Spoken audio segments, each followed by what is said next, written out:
Hello, everyone. This is Adeel Rizvi, and I welcome you all to today's live interview with a very good friend of mine. And before I introduce my friend, I just wanted to welcome all of you to being listening to this particular interview today.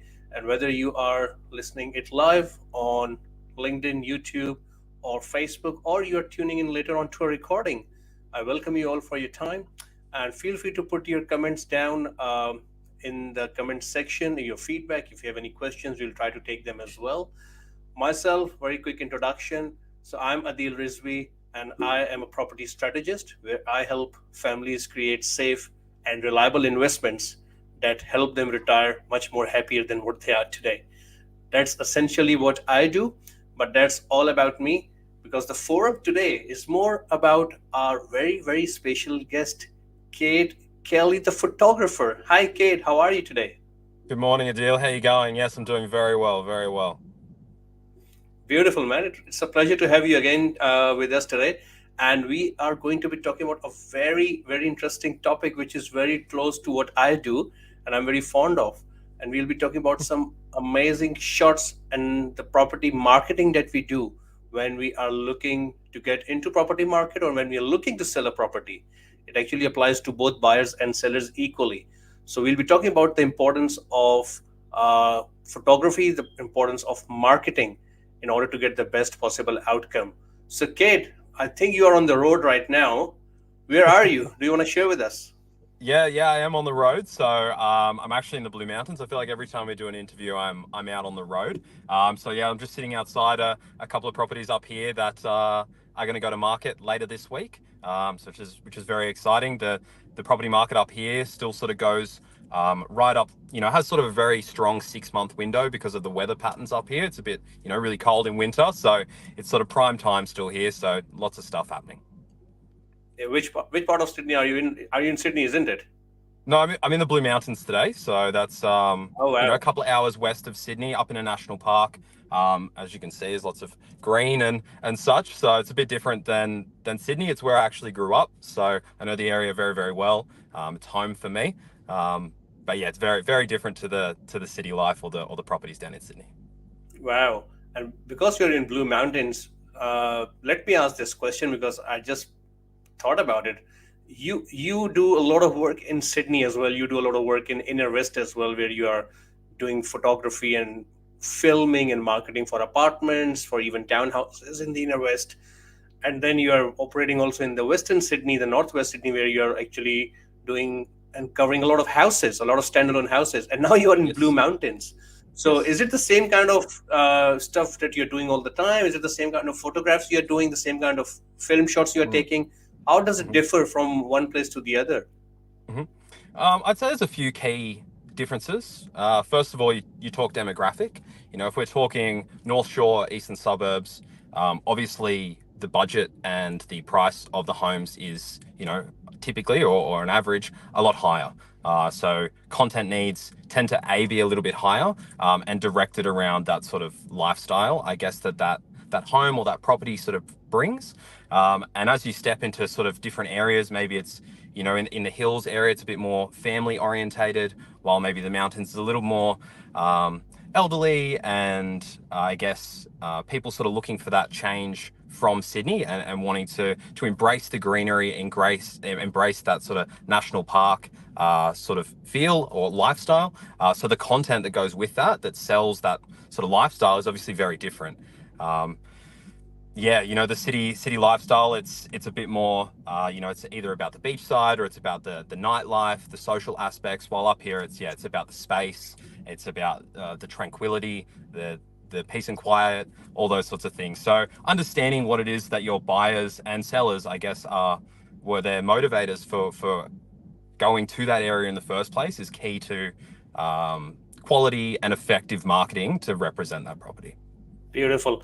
And one very important thing I want to talk about is the story that you were sharing with me last week. I would love our viewers to actually listen to that story because that was really captivating. It was about that property that you actually helped a vendor in Balmain in Sydney. What was that Yes. all about? We all know Balmain is a beautiful suburb. Uh, like 10 k's from the Sydney CBD. But Right what on the exactly you water. did with that? What was your story with that? How did you help that Yes. vendor? Yeah, so this is a story that me and my colleagues did. It's probably, oh, what is it, more about a year ago now, even though it doesn't seem like all that long ago. It was a property in Balmain that's value was around the 19 million mark. So it was quite a big property. It was such a unique property. So it was a Gothic style, heritage listed uh, old church slash home in the front section of the home, and then they had built on a completely contemporary concrete, almost the polar opposite of the Gothic theme as an extension onto the back. So you had the old and then you walked through to the new. And so having the combination of both being on the waterfront, it was truly a one of a kind property, but wasn't for everyone's taste. So they were struggling to move Yeah. it. They were struggling to get the sale, get the right buyers sort of at the property. So me and the team, we went in and filmed a video for the property. And as a result of that, it went so well. It caught the eye of a gentleman in Melbourne who was looking for a home, but obviously being in Melbourne, he'd seen the photos, he'd seen other things, and just didn't think a great deal, sort of it. Although he was, clearly in the market. He saw our video. He jumped on a plane the next day and bought it, that week or the next week or whatever it was by the time they ironed out all the details.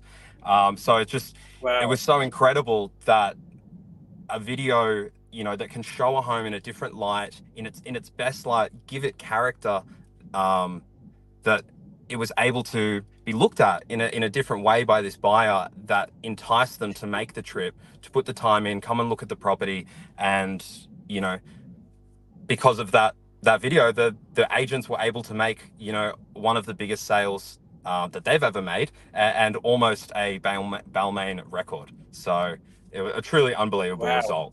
Yeah. So let me put it to perspective. So there was a property in Balmain worth around $19 million. It Correct. was on the market. They already had marketing done. They already had photos done. It was heritage listed. It had a unique feel and a unique aspect to it, but it Yeah. was not getting sold. It was not attracting the right Correct. buyers. And that is Correct. when you came in and your team actually did a very specific film, which was around the aesthetics of that particular house and presented Yes. it in its best possible shape and form. And it got sold within a week for $19 million. Wow. Correct. So a big aspect of this one was selling the lifestyle with it, because you had, massive harbour views, you had this massive entertaining areas that were, truly unique. So being able to show the combination of both, it was a tricky project. Don't get me wrong; it's a one of a kind project, but we were able to fuse the two together and show its best selling points, which inherently drove the sale, and led to both a happy buyer and seller. The buyer was stoked with the property. It's not like he was forced there kicking and screaming in any way, shape, or form. So good marketing can definitely work both ways. If a buyer might be looking, if they don't see it, they don't It get the does. It does. opportunity either. So both Yep. sides, can benefit from good marketing, I think. And I will come from the buyer side of thing as well, because I work with a lot of property buyers very closely in all sorts of budgets, anywhere from $400,000 going up to $2 million specifically. That's the range that we really operate Mhm. with most of our clients, and that is where most of our clients are looking to buy. And in that space, when someone has bought a property, I'm specifically talking about investors here, that is where I believe you can also chip in and you can help investors to showcase their properties for future rentals, for future I listings. So I think you also help massively. people to list out properties not just for rental but also for that short-term accommodation like Airbnb, isn't it? Yes, of course. So I think it's a really sort of Walk me through that, overlooked. please. Yeah, I think it's a really overlooked sort of aspect of real estate marketing at the moment. People see a rental, and because the rental, rate or vacancy rate is so low, people are just like, "I'll just chuck it on; it'll get rented," which is, maybe true. But I'll share a story, a much more recent story. This was only, a month or two ago for a very dear friend of mine. He bought his first property. Congratulations to him if he's listening. And he had the property was rented out prior to him purchasing it. And I went in, got some new content, did new floor plans, new drone, new photos, the whole lot. And when it was relisted, it was able to secure an extra $50 per week rent, which on, going from 450 to 500 a week in rent is a massive increase for any investor at any level. It's almost a 10% increase. And, you know, I think that's why paying for someone can be so worthwhile. Let's just say you spend, instead of $200 or whatever the normal sort of standard rate is, you pay, let's just say, double that.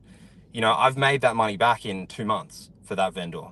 you know so in my eyes, I see it as a worthwhile investment if it's something that you're looking to hold. Obviously, Airbnbs and even more short-term accommodations, even more important, because you're not just marketing once every 12 months, you're marketing it every day.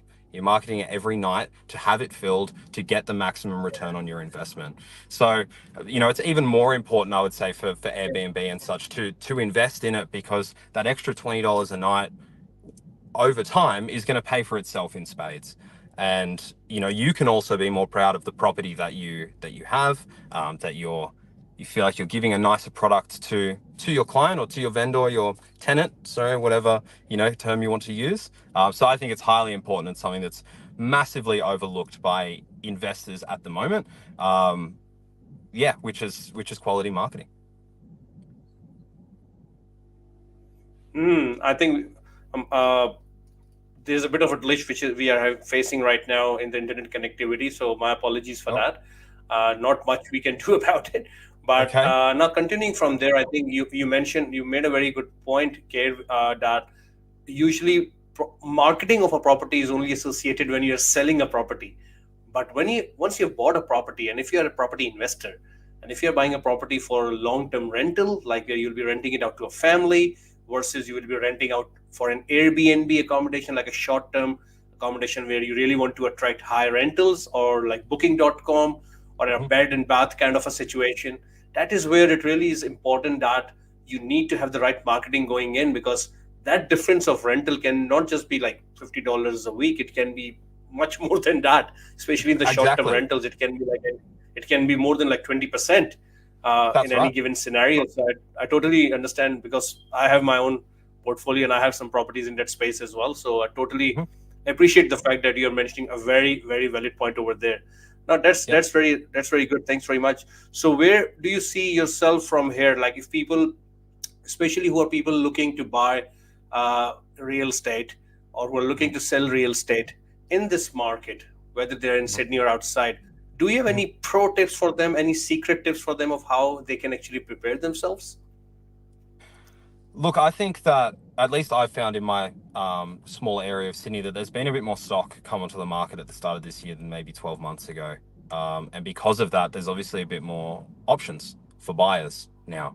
And with more options, you need to stand out from the crowd even more now, than maybe in the previous year. And standing out in a buyer's market, or maybe it's not a buyer's market, but heading back sort of that way a little bit, is beyond important. I can't overstate enough how, if you don't have quality marketing, you are just going to be overlooked. People buy with their eyes. They've been trained to, especially over COVID, we've been bought to, we've been trained to sort of buy off our phones, buy off the images that we're presented. And so putting your best foot forward from the first moment, like, first impressions do matter. They really do. And if someone falls in love with a property off that first, look through, you're going to have a much better time selling your property. And also on the buyer's side, if you see someone with quality marketing, you know that they've at least put the time in, and put the effort in to make the home look really presentable. They're probably someone that's going to be easier to deal with, that are organized. And you as a buyer, I'm sure, can appreciate a seller or a vendor that are nice and organized, and sort of want to put their best foot forward and not hide anything. So yeah, to anyone both buying and selling, speak to a few different options. You don't always have to go with the person the real estate might be putting down your throat. Do your research, see what it is that you're after, and take control of your marketing. If you are someone that knows anything about marketing, and especially in your area, have the conversation with the agents. Talk with them. They obviously want to get the sale as much as you do, or or whatever. So discuss it with them and come up with a solution that will help you stand out from your competition in that area. Beautiful, very valid point, right? I really appreciate your time with us today, and I think that's a very golden nugget. You need to prepare, whether you're a buyer or whether you're a seller. In any kind of market, you have to prepare Yeah. yourself. If you're a seller, you need to know what's your expectation, what you're really looking to get out of the Hmm. sale. If you're a Yep. buyer, you need to understand what kind of property you're after, not what kind Yep. of property you think is good, but what kind of property will really work for you. Yes, of So that's course. really important for you to understand what your requirements are. So Yes. thank you very much, Kate, for your time today. No, If thank you. there's I appreciate the anyone who's opportunity thinking, each and every time. love to have you every time, my friend. If someone wants to reach out to you and have a chat about further about your services or any questions Mhm. around marketing of real estate, what's the best way to do that? So the best way is, I mean, you can always call me. I'm always open for a chat. I can drop my number in the comments below. If anyone wants to reach out, that will be there. Otherwise, my email is cadekellyphotography@gmail.com. Just send me an email at any point. I'm happy to give you a call, organize a meeting, and we can go over what it is that you need, because every person's needs are unique, even every agent's in each area. So let's have a chat. Let's see what we can come up with, and let's improve that marketing for everyone and get a better result for everyone involved. Exactly, man. That's beautiful. On that note, we'll say goodbye today. If you are listening to the recording, feel free to leave us your feedback. Let us know what you like. Let us know what you want to hear about in the future, because we are always looking forward to your feedback. Thank you, Kate, for your time. Until next Thank time, you. take care, my friend. Thank you very much. I appreciate it. See ya. Thank you. Bye. Bye.